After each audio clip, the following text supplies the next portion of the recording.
Good afternoon. My name is Lisa Nearing, and I'm here to talk to you about high school credits, transcripts, and tests. I have homeschooled for 26 years around the country. We have graduated 4 kids from homeschooling and have one student still at home, my baby, who's going to be a 10th grader this year. I have a Master's of Arts in Human Development and a Master of Arts in Marriage and Family Therapy. I also teach and administrate at True North Homeschool Academy. We are formerly Homeschool Works for You, and we offer live online classes, clubs, academic advising, testing, ebooks, freebies, and a struggling learners program. I hope you check us out at truenorthhomeschoolacademy.com. We have an active Facebook group, Help Homeschooling High School, a Facebook page. You can find us on Pinterest and Instagram, and we would love to chat with you as you homeschool. Okay, like I said, I'm here to talk to you about what a credit, a transcript, and testing are. I've worked as academic advisor for homeschoolers around the world for the last 5 years. I've seen hundreds of transcripts from all over the world, and I'm here to help you understand them, to demystify them a little bit, and so that you can go to high school with your kids with confidence. So I want to start off with what is a high school credit.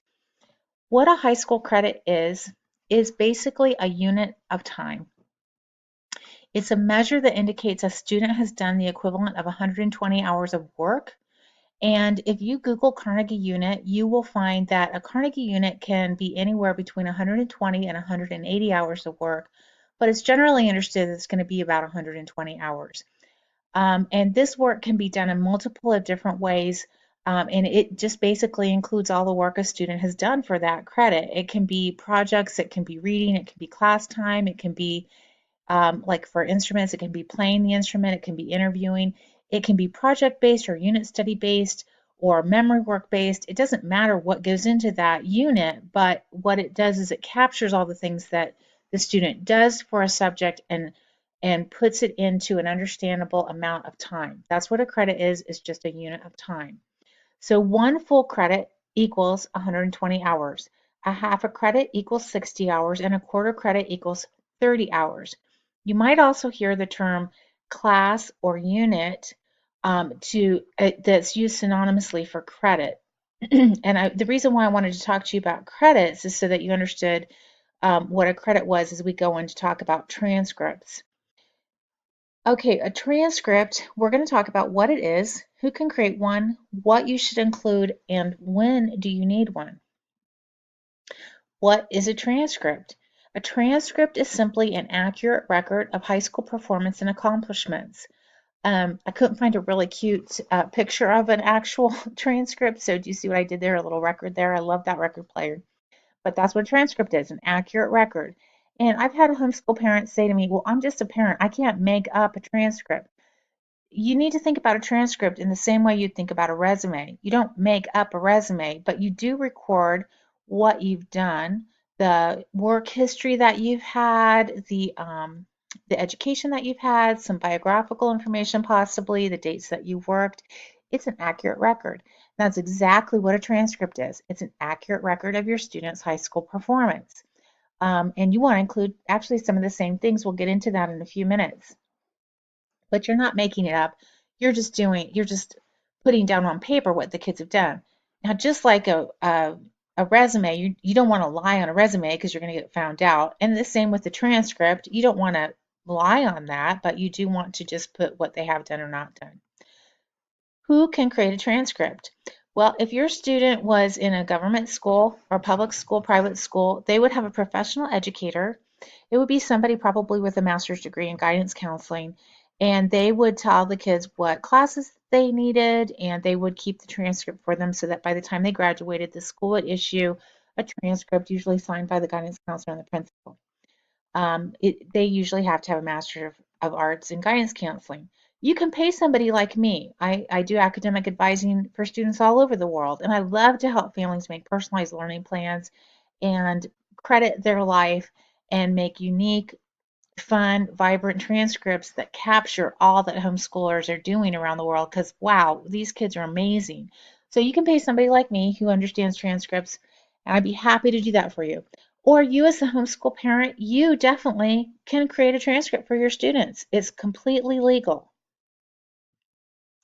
What should you put on your transcript? A few things you want to have on there. Um, you definitely wanted to put down academic classes. I like to call uh, a few classes the core four. And by the core four, I mean English, math, science, and history. You want to include those kind of classes on your kids' transcripts. You want to include enrichment classes, whatever those might be. Now, homeschoolers usually do much more enrichment type of things in life than traditional school students, mainly because we have the time and flexibility to do them. But you can credit a lot of things that most homeschoolers don't naturally think about. We had a house fire several years ago, and my now 23-year-old son did some really heavy duty construction on our house after our fire, and I gave him one credit for 2 different years. He got 2 credits of construction work.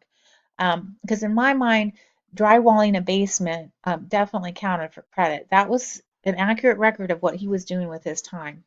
But enrichment classes like history, science, if they're doing extra history, my kids do a lot of history, extra science, music, forensic science. The sky's the limit on enrichment classes. We've done a lot of Shakespeare and theater. You also want to capture community service.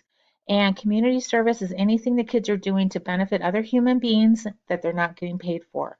You also want to include any camps that they've done.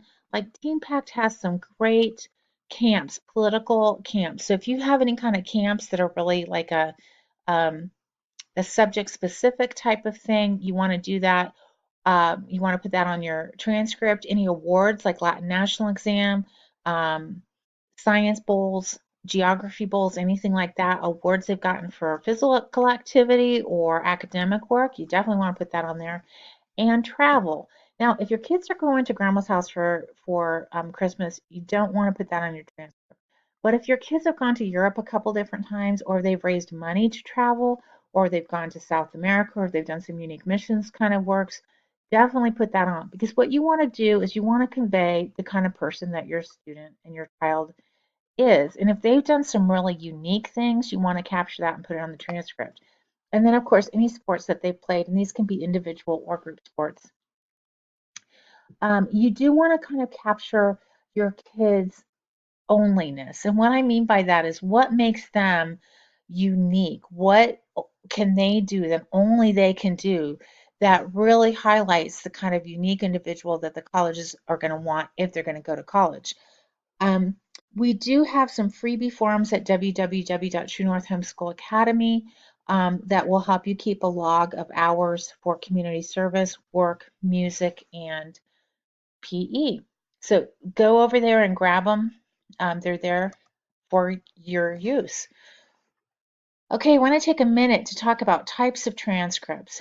There's generally 3 types of transcripts, and that is an academic transcript, a college prep transcript, and an honors transcript. The credits vary: 21 for an academic, 23 for a college prep, and 26 for an honors. There's some similarities between the 3 types of transcripts. All of them need 4 credits of English. If your student is going on to tech school or college, they all want to see that your student has 4 years of English and hope that they know how to write and read well. Um, so that's common for all 4. Math is a little bit different. For an academic transcript, your student only needs 3 credits of math: Algebra 1, geometry, and they could take a business math or Algebra 2. I would suggest if they're going to go on to take the SAT or ACT that they do take college algebra, or not college algebra, but Algebra 2, because it will be on those tests. College prep transcripts are going to want to see 3 credits of math. And again, I would suggest up through Algebra 2. An honors transcript is going to want to see 4 academic maths. So you can take business math or personal finance, but I wouldn't count that for your academic math. Academic math would be Algebra 1, geometry, Algebra 2, trigonometry, and or calculus or pre-calc. Okay, and then science. Academic transcript is going to have 2 sciences, generally biology and chemistry, but it could be physical science and biology. College prep is going to want to have 3 sciences, and that's generally biology, chem, and physics. And an honors transcript is going to want to see 4 sciences: biology, chemistry, physics, and then an advanced science like advanced chemistry, but you actually could put physical science on there. If it's like an Apology or a Bob Jones University Press, those are college prep physical science classes. Okay, and then social studies. All of the transcripts want you to have 4 years of social studies, and the general schedule for that goes like this: world geography, world history, U.S. history, and then a half a credit of government and a half a credit of econ. And no matter, it's the same with English, no matter what kind of transcript you are, you generally need to have those 4 credits of high school history or social studies, however you're going to designate them. Each transcript leaves different amounts of room for electives, but you're not limited by these elective hours. An academic transcript allows you to have 8 elective hours to get to 21. A college prep allows 7, and an honors transcript allows 7 hours of electives to get to 26 credits. But if your student's really excited about something and this develops an interest or a passion, you can definitely put down extra elective credits. There's no limit on those.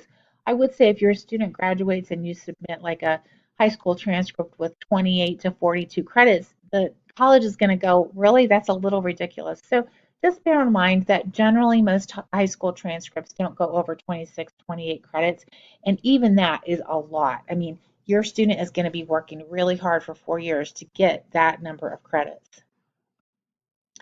When are you going to need a transcript? Well, if your student goes to college, they're going to need a transcript. If the test scores are going to count a lot, and they're going to want to see those first, but for their records, they need a transcript. Some internships are going to require transcripts. Scholarship money, they might need a transcript, and for the military, they might need a transcript. I try to really encourage homeschool, high school parents to keep transcripts of your kids' work at the end of every school year. Don't put it off till they're at the end of their high school, because you're going to forget something and you might leave off something really amazing that your kid has done. What do you include on a transcript? Well, a couple different things. You want to put your student's name, and you want to put the name of your school. Now, you can just put like Nearing Homeschool, your last name, and then homeschool if you want for the name, or you can make up some fancy smancy name. It doesn't really matter, but you should put a name of the school there and the dates that your student attended. Usually, colleges are going to look for that 4 year things, but I've graduated kids as young as 13 from high school and they already have college credit. Some kids with like learning disabilities, they take longer. They might be 19, 20, 21, and you can be in high school until you're 21. So if your student has disabilities or special needs and they need that extra time, feel free to take it. It should be the dates attended on the transcript, however. Then you're going to want to list the work by grade or subject. And it doesn't matter which one, but just keep in mind that you want the next person who reads the transcript to be able to read it easily. That's why I don't really recommend people put less than a quarter credit on the transcript, because it gets hard to really manage and read it easily. And most people who are doing admissions at the college or military level, they have a lot to get through. Just make it easy on the next person who reads it. And you want to put down grades earned. This is a toughie for most homeschool moms. They don't know what grades to give their kids. But if you're not giving tests, come up with some sort of assessment by which you are going to determine what grades your kids have earned. Now, all of us know when an exceptional job is done for the most part, but really, if you're not going to do a test, a traditional test, think ahead, and even with your high school student, you can do this. Think ahead with them about what kind of assessment would be fair, and then base your grade on that assessment. You're going to want to put the grading scale on there, and you're going to want to sign and date it. Really encourage you all to check out what a grading scale is. If your student has done dual enrollment on honors or an AP class, they're going to be able to earn more than a 4.0 on a 4.0 scale. That's why you see some kids who are graduating from high school with more than a 4.0. Dual enrollment in AP counts for 5 points on a 4-point scale, and honors counts for 4.5. If your student has done like an Apology of Science class, that's not an honors program. They would need to do an addendum in addition to that, but that is definitely a 1 credit class. And then if they do an addendum, you could actually weight it as an honors class. I would encourage you not to put AP because that is actually a trademark. So unless they're in an AP class, you can't